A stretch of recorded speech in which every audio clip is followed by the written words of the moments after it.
a lesson in product placement.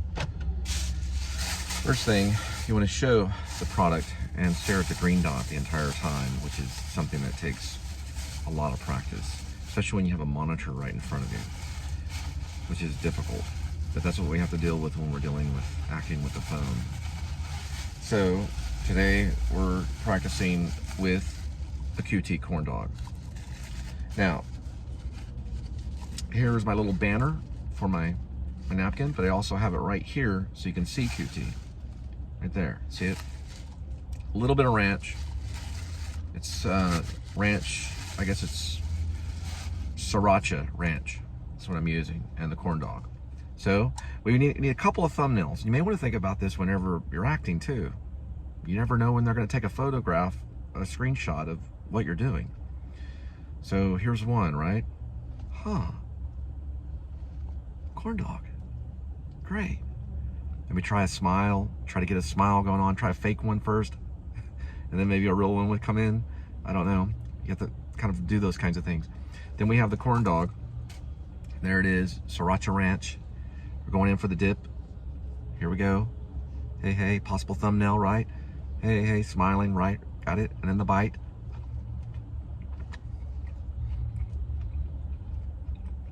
I don't believe in the spit take, you know.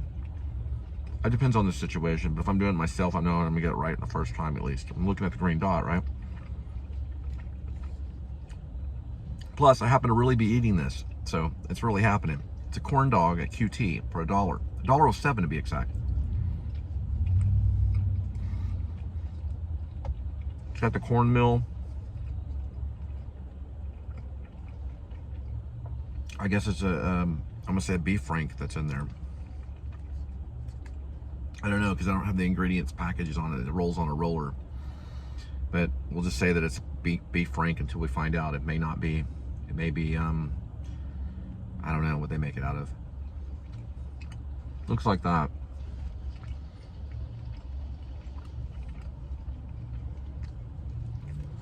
They have beef franks on there, though. It's probably a beef frank.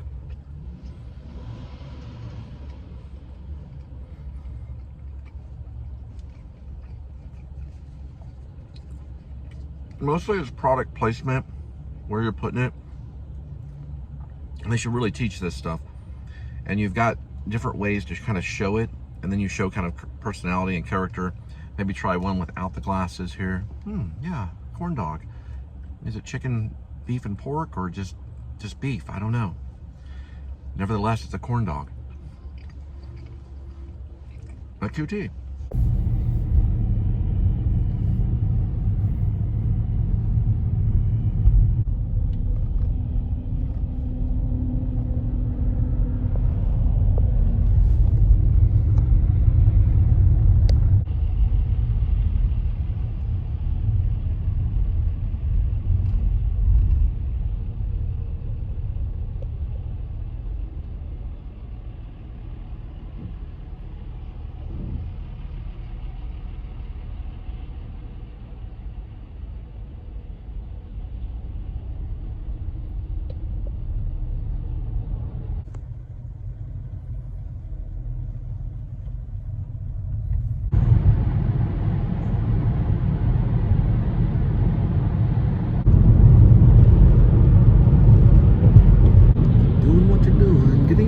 In it, the act of wooing.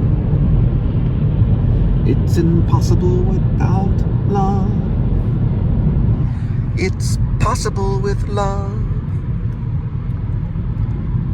Nonsensical without love. It's sensible with love.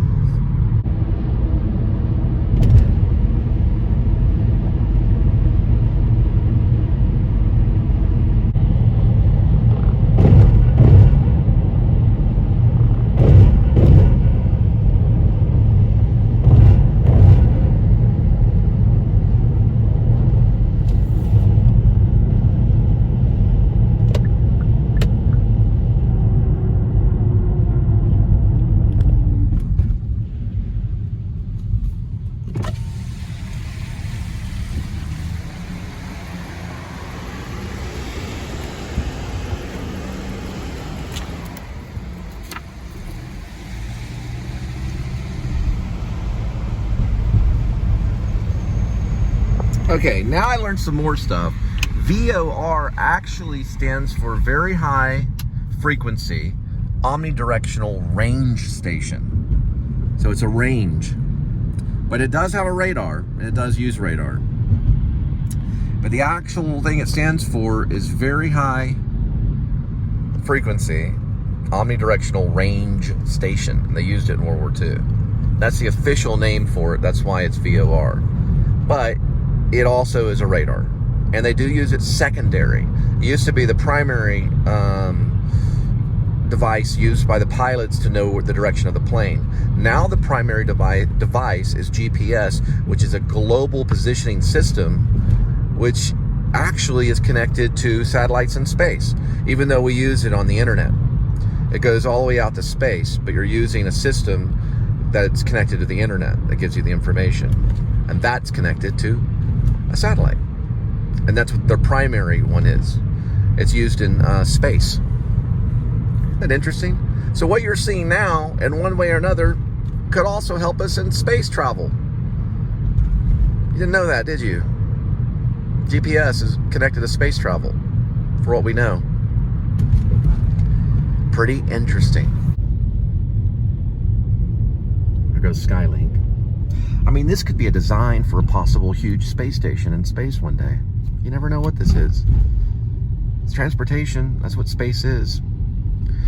And hey, let me tell you this. The first private sector, the SpaceX, that went to space, they eventually used an actor. His name's William Shatner. He became an astronaut, and at an old age, too. Don't know how he did that, but he did. I'm sure he's going to write many tales about it. Okay, looks like Skylink is just kind of sitting there, but it'll probably take off in a minute.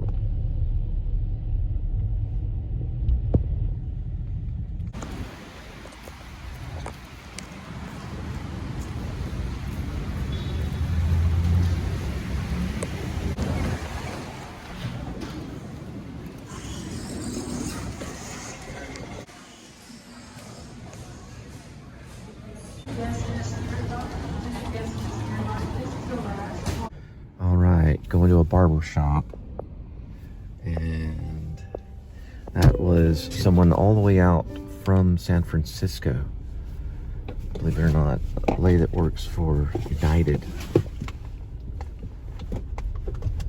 and needed a ride.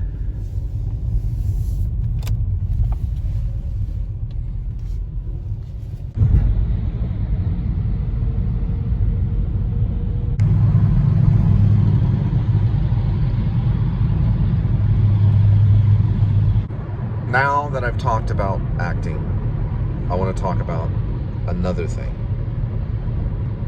Filmmaking, which is not exactly acting. One of the components of filmmaking is acting. Sorry, my timer went off. One of the components of filmmaking is acting. But it's not every component.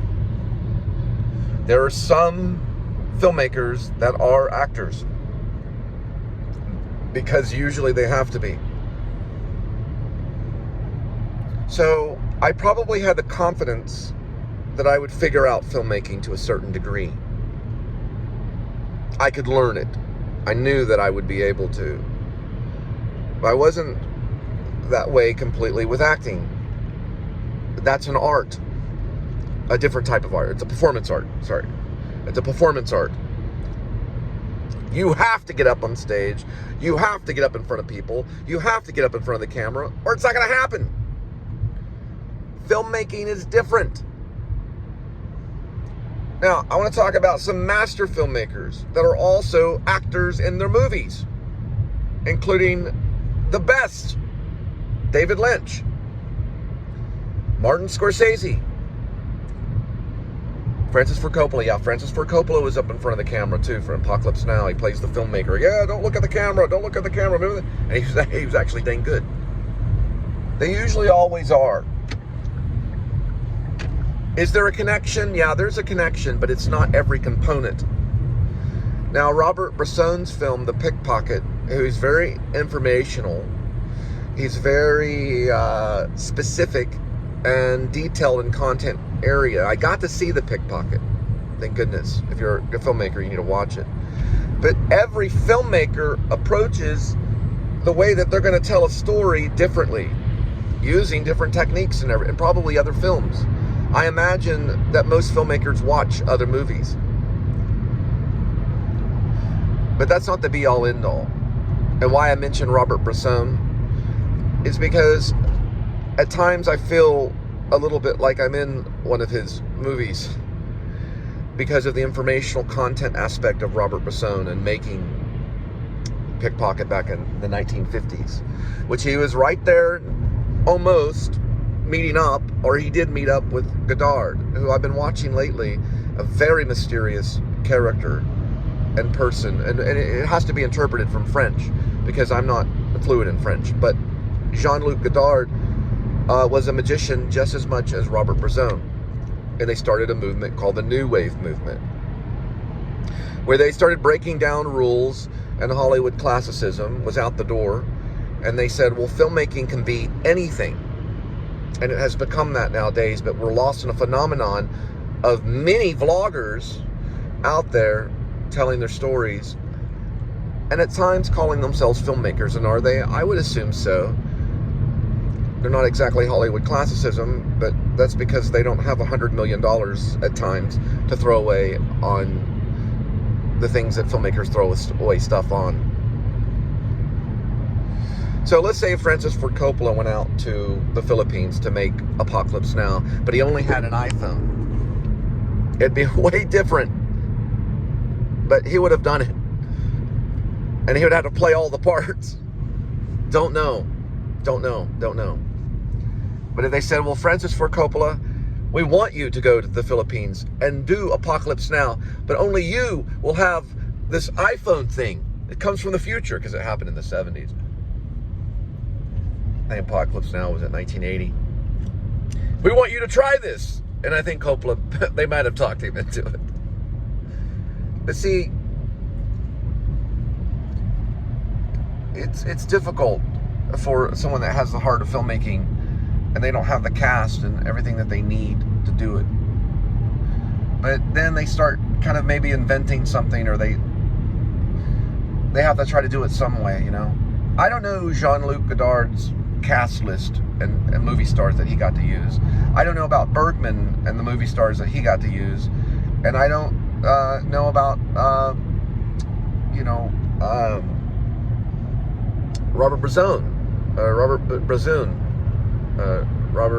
Bresson, the one that did Pickpocket. I don't know the kind of cast that he may have used, but they all kind of probably didn't have like first picks on stuff, you know, and they weren't given the greatest amount of money. I think what Jean-Luc Godard and Robert Bresson talked about when they met, and if I ever met up with A.D.W.C, I'd probably talk about something similar, or someone like him that's out there doing it on their own. They probably had a conversation about funding, and they did. And like Robert Bresson's like, I'm not getting anything for this, you know? They're not giving me enough to do this thing, and I'm still trying to do it anyway. And Jean-Luc Godard saying the same thing to him. And they got it done, and they changed the way filmmaking is seen today. So yeah, those things can happen. You know, it's like, you know, but you have to keep doing it. Some are more privileged than others on the amount of funding and the amount of attention that they're going to get because of the things that maybe they've gone through, the things that they got to do. And I appreciate those big filmmakers like Francis Ford Coppola. I think what he did with Dracula was brilliant because he got the opportunity to use the funds and to really present this movie as if it was kind of like a book, because it's kind of like a book if you watch it. And he did this with Outsiders and many other great films, so I'm not putting them down. I'm just saying that not all of us are going to get the privilege to tell our story the way that other people got to tell their story. But I think a lot about YouTube is maybe inspiration and maybe finding new things and new ways to do things on a shoestring budget. And that's all I wanted to say there. I just want to talk about a few filmmakers and make kind of a statement about things. And listen, one last thing I want to say is that not all of us get to follow the same rules in life as others do. But be appreciative of the things that you do get to do, the rules that you may get to follow, and the rules that you can't follow. Be appreciative of those things, and also cherish the small things and take on the big things. All right?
Make we join.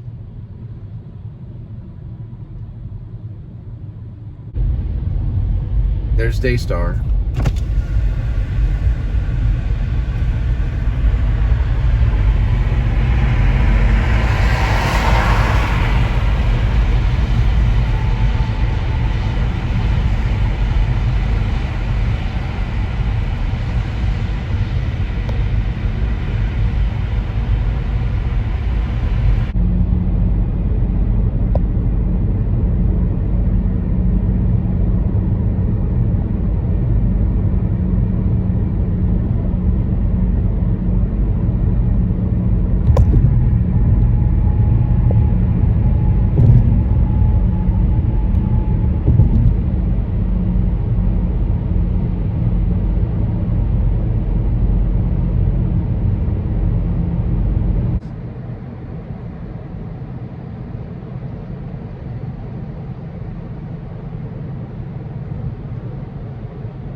And they're all the way from Vermont.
But overall, you know, deep down inside, that every filmmaker has to struggle, just like every actor has to go through a struggle too. And if they really want to tell a story, maybe they'll be so desperate as pick up a phone and start telling the story. And maybe out of that desperation and struggle and shoestring budget, it comes off as something original.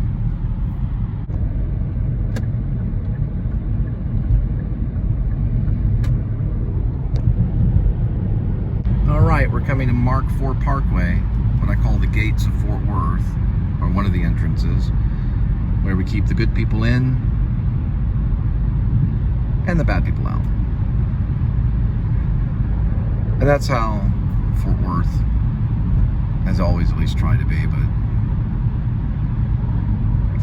it's kind of a fantasy statement because we're all bad. We're born that way. It's important to understand. If you don't understand that you're a born sinner, it's the first thing to realize. That's why we have to call upon God to ask for help for the bad things that we do.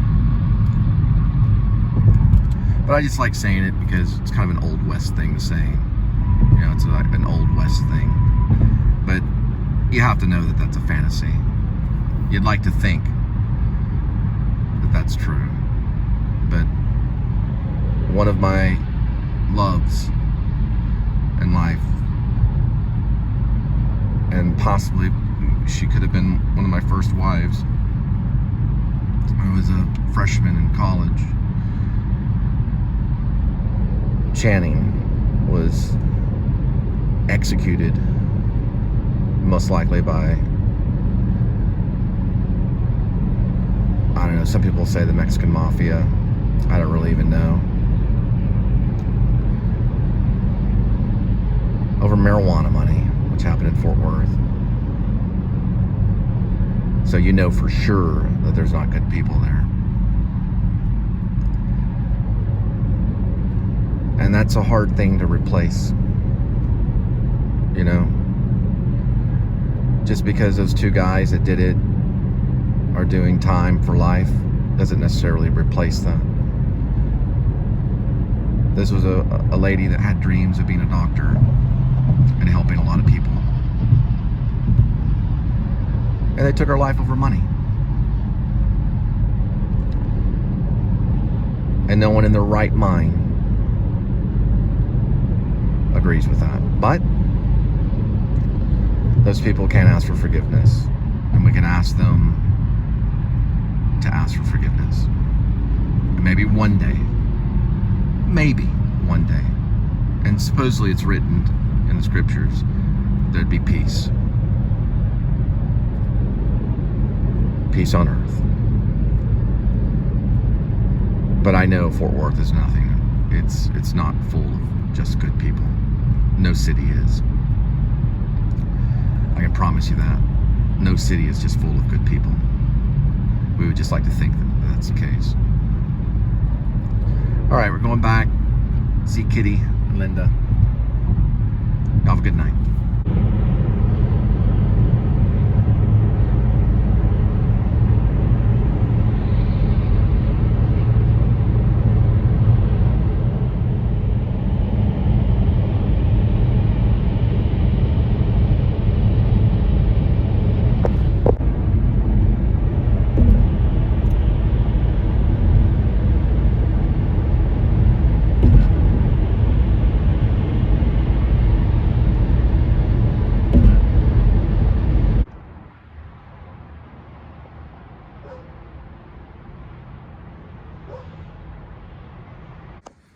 There he is, little kitty.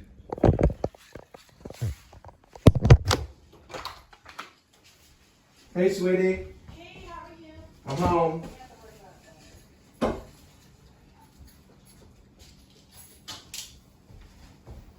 Hey, how are you? How you doing? Give me a kissy. All right. There's Kitty. We'll cut here. All right, kitty. Here it is. Sheba Gourmet Salmon Entree. All right, here we go. And welcome to the Please Subscribe Show edition of the cat commercial. This is my cat, Edmund. His name is Edmund Tuxedo Cassavetes. And this is Gourmet Salmon Entree. Sheba. All right, here we go, kitty. Let's get back here so you can get in the shot. Here we go. We're opening it up here. And we're going to see if he likes it. All right. Yep. Looks like he likes it. It's Sheba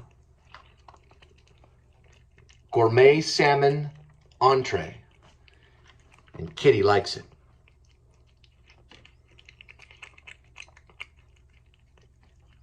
Doing all the acting for me.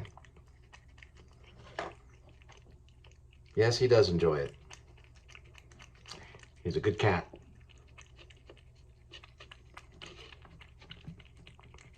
All right. Y'all have a good night. And we'll see you next time. Thanks for tuning in. And also, tell your friends about the Please Subscribe Show. If you'd like to be a channel supporter, we would appreciate you.